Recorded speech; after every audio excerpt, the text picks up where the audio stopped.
মেচুবাজারে যেখানে আগুন লেগেছে যে হোটেলে সেই এলাকা পরিদর্শনে ইতিমধ্যেই গিয়েছেন মুখ্যমন্ত্রী মমতা বন্দ্যোপাধ্যায়। দেখাচ্ছি আপনাদের সেই ছবি। মুখ্যমন্ত্রী ইতিমধ্যে প্রবেশ করেছেন এবং যখন এই ঘটনা ঘটেছিল, যে অগ্নিকাণ্ডের ঘটনা ঘটেছিল, সে সময় দীঘায় ছিলেন মুখ্যমন্ত্রী এবং সেখান থেকেই গোটা বিষয়টি মনিটরিং করেছেন বলে ইতিমধ্যে জানিয়েছেন দমকল মন্ত্রী সুজিত বসু সেখানে রয়েছেন ঘটনাস্থলে।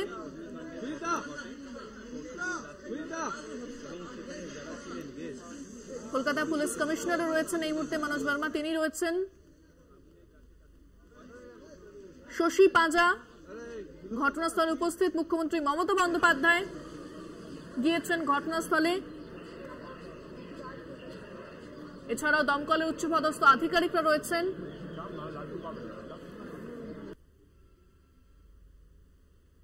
মেছুয়ায় অগ্নিকাণ্ডে ঘটনাস্থল পরিদর্শনে মুখ্যমন্ত্রী কথা বলছেন আধিকারিকদের সঙ্গে, দমকল মন্ত্রীর সঙ্গে কথা বলছেন মুখ্যমন্ত্রী।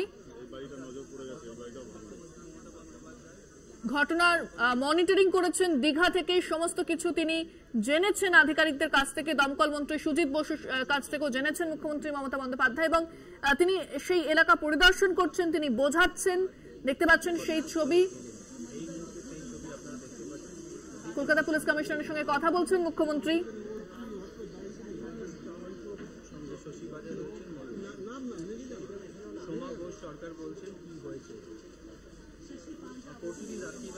ঘটনাস্থলে মুখ্যমন্ত্রী মমতা বন্দ্যোপাধ্যায় রয়েছেন, উচ্চপদস্থ আধিকারিকরা, কলকাতা পুলিশ কমিশনার থেকে শুরু করে দমকল মন্ত্রী সুজিত বসু এবং শশী পাঁজা প্রত্যেকেই উপস্থিত মুখ্যমন্ত্রীর সঙ্গে। তারা দেখে নিচ্ছেন গোটা এলাকা।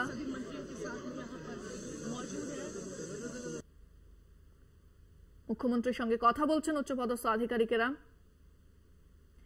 কি বলছেন মুখ্যমন্ত্রী সেদিকে আমাদের নজর, এবং কি বলছেন তিনি শোনাবো আপনাদের।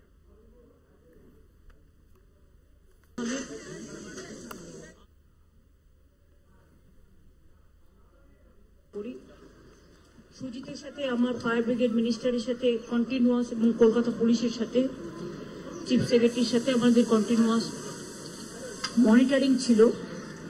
কিন্তু প্রবলেম হচ্ছে কিছু কিছু জায়গা, এই বাড়িটা, এই হোটেলটা 89 থেকে চলছে, পুরনো, অনেক পুরনো। কিছু কিছু বাড়ি আমি দেখছি, যেমন এখানে ভেঙে দেখুন, ছাদ ভেঙে পড়ছে পুরো। আমি পুলিশকে, কর্পোরেশনকে এবং ফায়ার ব্রিগেডকে বলবো একটা মিটিং করে কিছুদিনের জন্য শিফট করে যদি বাড়িগুলো ওরা নিজেরাও যদি নতুন করে তৈরি করে। আর যেটা ডিসপিউট আছে বলে বাড়ি তৈরি হবে না, এটা হয় না। যেহেতু তার safety and security is a matter, আমার মনে হয় এটা বসে কথা বলো। মালিক পক্ষ যদি ওরা করে কি 1-3 জনকে বিক্রি করে,